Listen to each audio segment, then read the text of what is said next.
పాండవులు కుంతిదేవితో బయలుదేరే ముందు విదురుడు వాళ్ళకు ఒక మాట చెప్పాడు. అదేమిటంటే ఒక ఏలిక పిల్లి నుండి తప్పించుకోవడం సులభం, పులిని తప్పించుకోవడం కూడా సులభమే, ఏనుగు నుండి కూడా అది తప్పించుకోగలుగుతుంది. కానీ దాని గూడు చుట్టూ నిప్పు పెడితే కాలి బూడిదవుతుంది. నిప్పుని తప్పించుకోవడం అన్నిటికంటే కష్టతరమని అన్నాడు. ఆ మాటలకు అర్థం పాండవులకు అప్పుడు అర్థం కాలేదు. అలా పాండవులు హస్తినాపురం నుండి బయలుదేరుతుంటే అక్కడి ప్రజలందరూ అయ్యో ఇదేమిటి, పాండవులను అడ్డం తొలగించుకోవడానికి వారిని మారణావతం పంపుతున్నాడు.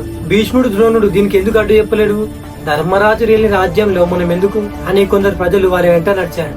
అప్పుడు ధర్మరాజు స్వయంగా వాళ్ళందరితో అయ్యలారా, నేను మా పెద్దనాన్న కోరిక మేరకు తల్లితో అన్నదమ్ములతో వారణావతానికి వెళ్తున్నాను, నేను మళ్ళీ తిరిగి వస్తాను, దయచేసి మీరు వెనక్కి వెళ్ళండి అని వాళ్ళను బుజ్జగించి అక్కడి నుండి వెళ్ళాడు.